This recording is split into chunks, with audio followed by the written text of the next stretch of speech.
খোদার 365 দিন, একটা বছর পার হয়ে যায়। 16 বছর 18 বছরের ছেলেটা মেয়েটা কোনোদিন খোদার 365 দিনে এক বছরে কোনো দিন ফজরের নামাজ পড়ে না।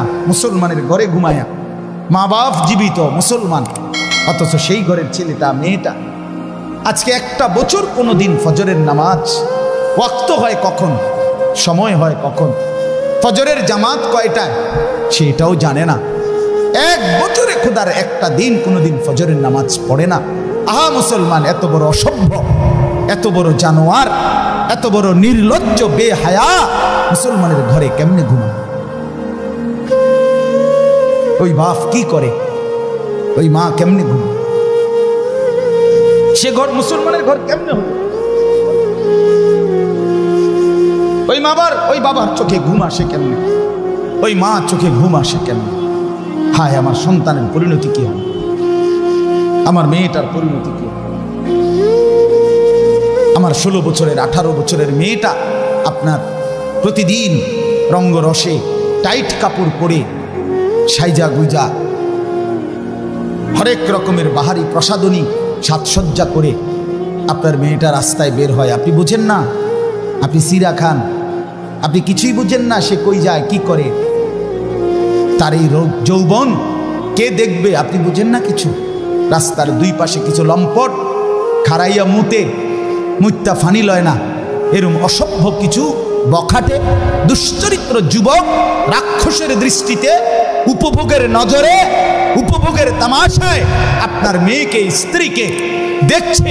এই অসভ্যতার জন্য এই বেটি রাস্তায় বের হচ্ছে। আপনার হায়া কোথায়? লজ্জা কোথায়? শরম কোথায়? আত্মমর্যাদা সম্পন্ন পুরুষ, খোদার কসম, রাসূলুল্লাহর হাদিস এটা, যার ভিতরে গায়রত আছে, গায়রত ডারবি শব্দ, আত্মমর্যাদা, আত্মসম্মান, প্রেস্টিজ কনসার্নড, আত্মসম্মান যার আছে, আত্মমর্যাদা যার আছে, খোদার কসম, রাসূলুল্লাহর হাদিস, সেই ব্যক্তি স্ত্রী মেয়ের, নিজের স্ত্রী কন্যা বোনের বেপরদিগি মেনে নিতে পারে না। দৈন্তান্নায় কান্না। এই জন্য যেই পুরুষ, যেই স্বামী তার স্ত্রী কন্যার, মেয়ের, বোনের বেপর্দা জিন্দিগি মেনে নিচ্ছে, সে বেগায়রত, আত্মমর্যাদাহীন। এটা একটা ফেলাস্টিক, ফেলাস্টিক, বেডিও ফেলাস্টিক, বেড়াও ফেলাস্টিক। হ্যাঁ, ও হুজুরে কইছে প্যারালাইজড। এটা অপদার্থ, অকর্মণ্য। হযরত সাদ ইবনে মুআজ রাদিয়াল্লাহু তাআলা আনহু একদিন নবীজিকে বলছে, ইয়া রাসূলুল্লাহ, আমি যদি কোনোদিন আমার স্ত্রীকে দেখি পর পুরুষের সাথে 1 মিনিটের জন্য কথা বলছে, আমি আমার তরবারি খাপ থেকে বের করে এক কোপে গর্দান ফেলে দেব। সাহাবীরা, হাদিসে আছে, সাহাবীরা চিৎকার করে উঠছে আল্লাহু আকবার কইয়া খুশিতে। আরে কইলো কি রে বেটা? নবীজি তখন, হাদিসে আছে, নবীজি সাল্লাল্লাহু আলাইহি সাল্লাম বললেন, আতাজাবুনা মিন গায়রাতি সাদ, আরে তোমরা আমার সাদের গায়রত, আত্মমর্যাদা দেখে অবাক হলা? অবাক হলা? এ তখন নবীজি বলছে, ওয়াল্লাহি আনা আগিয়ারু মিনহু, আমি মুহাম্মদ আমার সাদের চাইতে আরো বেশি গায়রতওয়ালা, আত্মসম্মানওয়ালা। এরপরে বলছে, ওয়াল্লাহু আগিয়ারু মিন্নি, আর আমার আল্লাহ এর চাইতে বেশি, আমার চাইতে বেশি আত্মসম্মানওয়ালা আমার আল্লাহ। এজন্য শুনেন, এজন্য আল্লাহ তাআলা কোরআনে বলছে, বন্ধু, পৃথিবীর বহু শাস্তি অপরাধের আমি পৃথিবীর বিচারক আদালত আপনার হাতে ছেড়ে দিলাম, কিন্তু জেনা ব্যভিচার আমার বান্দি, ওরে আমি বানাইছি মেয়েটাকে, এই নারী আমার সৃষ্টি, এই কন্যা আমার, এই মেয়ে আমি বানাইছি, আমার হাতের সৃষ্টি, এটা আমার সৃষ্টি, আমার বান্দি। তার সাথে যখন কেউ জিনা ব্যভিচার করে, এই পুরুষ নারীর শাস্তি বিচার আমার গায়রতে লাগে। এজন্য আমি আল্লাহ নির্ধারণ করে দিচ্ছি, বন্ধু, জিনা ব্যভিচারের শাস্তি আপনি কিংবা দুনিয়ার কেউ করতে পারবে না, আপনাদের ফয়সালায় হবে না, এটা সরাসরি আমার চূড়ান্ত ফয়সালা। বিবাহিত পুরুষ নারী জিনা করলে পাথর মেরে মেরে ফেলেন, অবিবাহিত ছেলে মেয়ে জিনা করলে বেবিচার করলে চামড়ায় 100 বেত্রাঘাত করেন, এবং এইভাবে বেত্রাঘাত করবেন যেন এই বেত্রাঘাত করতে গিয়ে কারো মনে দয়া মায়া না আসে। ওয়ালা তাখুযকুম বিহিমা রাফাতুন ফি দীনিল্লাহ, এবং কোন আড়ালে গোপনে কোন একাকী রুমে এই দুররা বেত্রাঘাত করা যাবে না। ওয়ালিয়াশহাদ আযাবাহুমা তাইফাতুম মিনাল মুমিনিন, মুসলমানদের একটা বড় জামাত উপস্থিত থেকে তাদের সামনে ওপেন খোলা মেলা এই আযাব, এই শাস্তি দিতে হবে দৃষ্টান্তমূলক, যাতে এক ঘটনায় 1000 বছর 100 বছরের জন্য সমাজ নিরাপদ হয়ে যায়। ইসলাম এটা ওই নাস্তিক মুরতাদ আর এই প্রগতির দাবিদার ওই বেঈমান মুরতাদরা বলে এটা জুলুম, এটা জুলুম। আর ধর্ষিতা নারী যখন চিৎকার করে সেটা তোদের কানে বাজে না, সেটা কানে বাজে না, এটা জুলুম হয়ে গেছে, এটা ইসলামের বাড়াবাড়ি হয়ে গেছে। অথচ আল্লাহ তাআলা কোরআনে বলছে ওয়ালাকুম ফিল কিসাসে হায়াতুন ইয়া উলিল আলবাব। আল্লাহ তাআলা বলে কেউ যদি অন্যায়ভাবে কাউকে হত্যা করে তার বিচারে তাকেও হত্যা করো, যদিও দেখতে মনে হচ্ছে তাকে হত্যা করা হচ্ছে। আল্লাহ বলছে এই হত্যার মধ্যে, এই শাস্তি স্বরূপ যাকে কিসাস হত্যা করা হইল, এই এক হত্যার মধ্যে কোটি মানুষের হায়াত, জীবন, প্রাণ লুকিয়ে আছে। একটি শাস্তির মুখে লক্ষ কোটি প্রাণ নিরাপদ হয়ে যায়, নিরাপদ হয়ে যায়। অতএব আমার বন্ধু, আমার বাপ, আমি আপনাদের কাছে এই লম্বা কথার দ্বারা এটা প্রথম বুঝাইতে চাইছি, আমাদের বদলানো দরকার, আমাদের পরিবর্তন দরকার। আমাদের মুরব্বী যারা, আপনাদেরও ফিকির দরকার। আপনারা কি করছেন, শেষ পর্যন্ত আপনারা কি হিসাব মিলাইয়া কবরে যাচ্ছেন? আল্লাহ দোহাই আপনারা হিসাব মিলান। যুবক ভাই, তোমরাও বলি সবার কাছে, আমার আয়াতের কাছে আমি অল্প সময় লাগবে।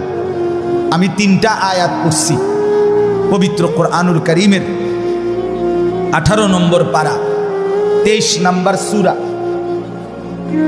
এই সূরার 99, 100, 101 3টা আয়াত আমি পড়ছি।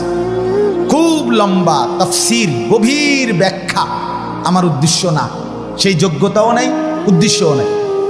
কারণ হলো শুধু আপনাদের কাছে এই 3টি আয়াতের আলোকে একটি গুরুত্বপূর্ণ সচেতনতা, একটি ফিকির, আপনাদের ভিতরে একটি পরিবর্তনের মানসিকতা আমি আপনি সবাই মিলে জাগাইতে চাই, এটাই উদ্দেশ্য। এই জন্য এই 3টা আয়াত পড়ছি। এই 3 আয়াতের তরজমা বলতে বেশিক্ষণ লাগবে না, শুধু প্রাসঙ্গিক কথাটা হইল, মূল বক্তব্য হইল এই যে কথাটা আমি মাঝখান দিয়ে একটু আগে বললাম। আর একটু সময় মনোযোগ দিয়ে শুনেন, আমিও গড়ির দিকে তাকাচ্ছি। যে কথাটা মাঝখান দিয়ে আমি বলছি যে আমাদের হায়াত, 1 নম্বর কথা হলো ওয়ান ওয়ে, আমরা শুধু সামনের দিকেই যাচ্ছি, আমরা আর পিছনে ফিরতে পারবো না। আমার যুবক ভাই, আমার আরেকটা অনুরোধ আমি বলতে ভুলে গেছি, আরো আগে, ওই যে হাতে ধরা যাদের মোবাইল, এই অল্প কদ্দুর সময় মোবাইলটা নামায় ভালো হইব, আমার দিকে চাইয়া শুনো দোস্ত, আমার বন্ধু, আমার ভালো হবে। মোবাইলটা যাদের হাতে হাতে ধরা নামায় এলো, পকেটে নিয়ে এলো, এমনি শোনো ভাই, ভালো হবে দোস্ত। আমি অনেক কষ্ট করে আসছি। আমার এই চাচা, এই নাজমুল ভাইয়ের আব্বা 2-3 বার আমার মাদ্রাসায় গেছে, উনি কথা বলছে। আমার এই ডেটটা, এটা ব্যক্তিগত ডেট। মূলত আমি সোমবার দিন মাদ্রাসায় থাকি, ওইদিন মাহফিলে যাই। এটা আমার একটা ব্যক্তিগত ডেট। মূলত আমার মাদ্রাসার অনেকগুলো কাজ থাকে আমার ব্যক্তিগত। এই ডেটটা আমি আমার কোনোভাবে কোনো খালি ছিল না, ডাইন বাম করার সুযোগই পাচ্ছিলাম না। কিন্তু ওনার চেহারার দিকে তাকাই আমার মায়া লাগছে যে এতটা মুরব্বী বয়স্ক মানুষ চাচা আসছে, সরাসরি সেই ময়নামতি সাবের বাজার মাদ্রাসায় গেছে। আমার তারেক ভাই, আবু তাহের ভাই আমার সাথে আসছে। তো আমি আমার ব্যক্তিগত ডেটটা দিছি মূলত। এই জন্য আমি বলতে চাচ্ছি, মূলত সবাই আমরা মনোযোগ দিয়ে শুনি। এই মোবাইল যতটাই, এই মোবাইলে হাতে ধরে উঠাইলে এটা সমস্যা হলো একটাই, এই মোবাইল ধরে রাখলে হাতে হাতে, স্ট্যান্ডওয়ালারা তো বসে গেছে, হেরার ওটা একবার ঠিক করে দিছে, কিন্তু হাতে ধরে থাকলে যতক্ষণ হাতে থাকে এটা এই জের হাতে তার জেহানের মধ্যে কাজ করে এটা যে এটার মধ্যে ঠিক মতো ওঠেনি, তার ফিকিরটাই এটার ভিতরে। তো মনে করেন এটার সুন্দর উঠছে, সাউন্ডও ভালো হয়েছে, ছবিটাও ভালো উঠছে, ওয়াজটাও সুন্দর উঠছে। তো এরকম 50,000 ওয়াজ মোবাইলে সুন্দর করে উঠার পরে হাসরের ময়দানে ফেরেশতার হাতে এই মোবাইলটা জমা দিলেই তো জান্নাত, ঠিক না?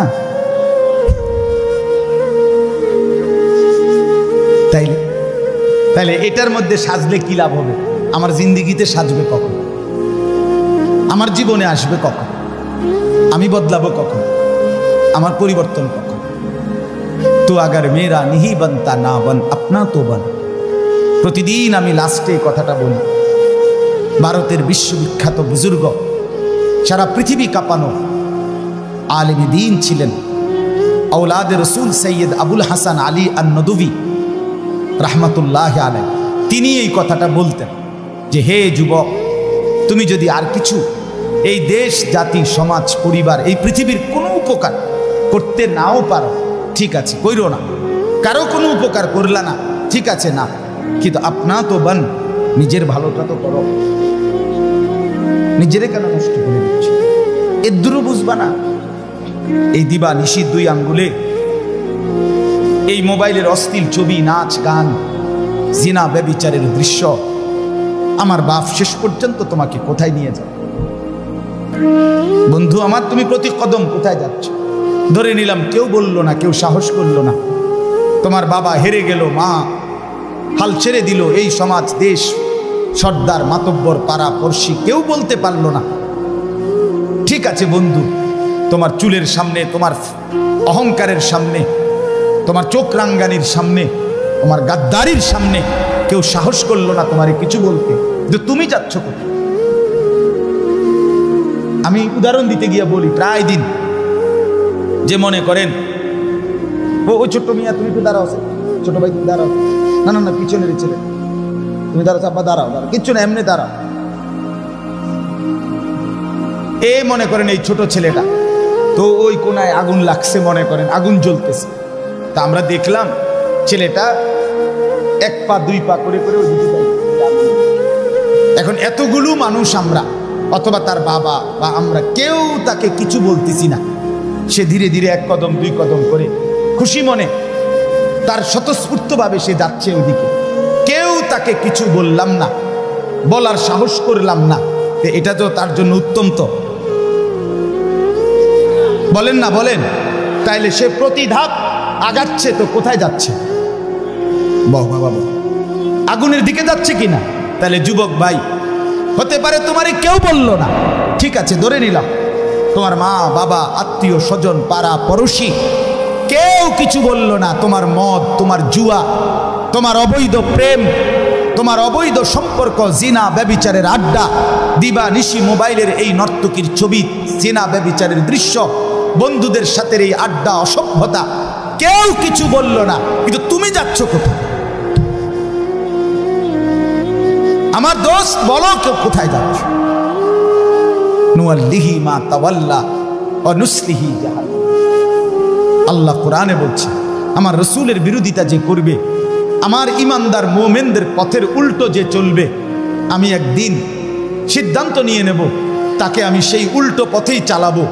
এই উল্টো পথে চলতে চলতে একদিন ধাক্কা দিয়ে লাথি মেরে জাহান্নামে ফেলবো। ومن يشاقق الرسول من بعد ما تبين له الهدى ويتبع غير سبيل المؤمنين نوله ما تولى ونصله جهنم। জাহান্নামেই ফেলে দেব। এই জন্য বন্ধু, নিজের কদর করো। প্রত্যেককে বলি, আমি সব সময় বলি, একসাথে মিললে আগাইতে পারতেন না, ডানে বামে চাইলে আগাইতে পারতেন না। সমবয়সী বন্ধুদের সাথে মিল্লা বন্ধু আগাইতে পারবা না, জীবন সুন্দর হবে না। সমবয়সী অধিকাংশ নষ্ট করে দেয়, গড়ে দেয় কম, নষ্ট করে বেশি। তোমার মোবাইলে এমবি নাই, তারটা আছে, তোমারে হেডার থেকে তারটা দিয়া তোমারে উলঙ্গ ছবি দেখাবে, তোমারে নষ্ট করে দিবে।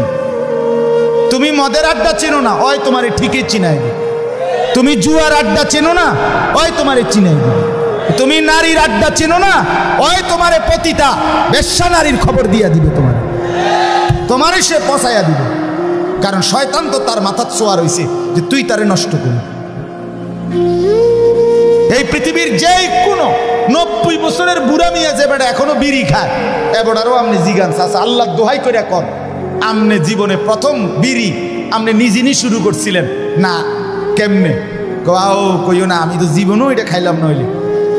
আমার লগের একতে 2বার 4বার কইতে কইতে 2 টান 1 টান খাওয়াইতে খাওয়াইতে এই যে বদ অভ্যাস হয়েছে, আত্মফাটতেছি না সঙ্গ। কোনো বন্ধু তারে নষ্ট করে দিছে। এবার প্রত্যেকটা পাপের সহযোগী কোনো না কোনো সমবয়সী হয়। এই জন্য বললাম, আমি প্রতিদিন বলি যে ফাস্ট হয় সে কিছুটা নির্দয় হয়, মানে দয়া কম হয় তার। অর্থাৎ এই হলো যে একসাথে যে দৌড় শুরু করছে সে সবাই পিছনে রাইখা সে এগায়া যায়, কারণ তাকে ফাস্ট হইতে হবে। এখানে সে যদি ফিকির করে আমি সবারই লইয়া আগামু, তাহলে হইতো না, হাতে ফাস্ট হতে। এই সময় তার একটু মায়া দয়া কম থাকতে হবে, কারণ তাকে কি হইতে হবে? ফাস্ট। এই ঠিক যে জান্নাতের রাস্তায় এগুবে, যে জান্নাত পর্যন্ত গিয়ে পৌঁছবে, খোদার কসম সে ডাকবে তো সবাইকে, আহ্বান তো করবে সবাইকে, কিন্তু যদি কেউ না আসে তবু একা হলেও সে লক্ষ্য পানে এগিয়েই যাবে। এখানে সে দয়া মায়া করলে হবে না, দয়া মায়া করলে হবে। কোরআনুল কারীমের মধ্যে আছে সমস্ত নবীরা দিবানিশি মানুষদেরকে আল্লাহর দিকে ডেকে লাস্টে একটা কথা বলতেন। কখনো বলতেন আনা মিনাল মুসলিমিন, শোনো মানো আর তোমরা নাই মানো, আমি কিন্তু আল্লাহর অনুগত মুসলমান। অথবা বলতেন অমা আনা মিনাল মুশরিকিন, শোনো তোমরা কুফর শিরিক ছাড়ো কিংবা না ছাড়ো এদের অন্তর্ভুক্ত নই। তার মানে শেষ পর্যন্ত যদি কেউ না মানো আমি কিন্তু আল্লাহকে ছাড়ব না। अगरचे बुत हैं जमात की आस्तीनों में, मुझे है हुक्म खुदा ला इलाहा इल्लल्लाह।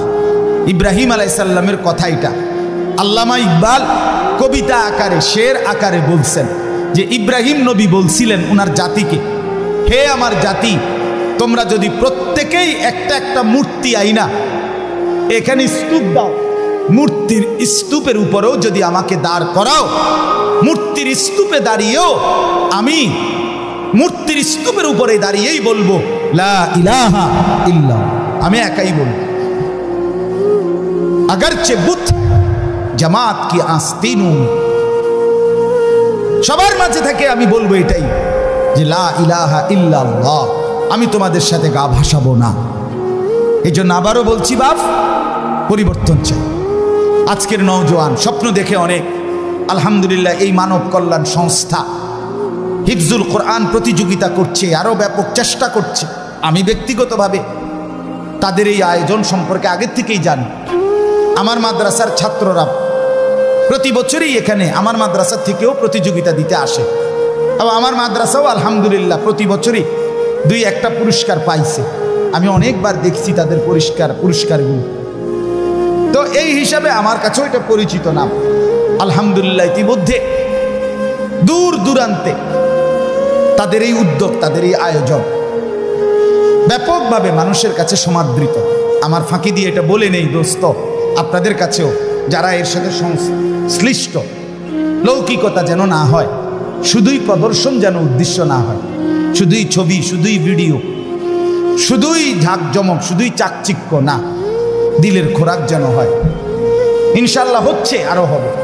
আমরা দোয়া করি, আমরা দোয়া করি। আমি প্রদর্শন, আমি মনে করি এটার চাইতে মানুষের দিল বদলানো বেশি দরকার। আলহামদুলিল্লাহ কোরআনুল কারীমের তেলাওয়াতের আওয়াজ মানুষের জিন্দেগি বদলায়, মানুষের জীবন বদলায়। আল্লাহ তাআলা এই সংস্থাকে উত্তরোত্তর কবুল করেন, আগামী দিনে আরো সুন্দর স্বপ্ন দেখবার তৌফিক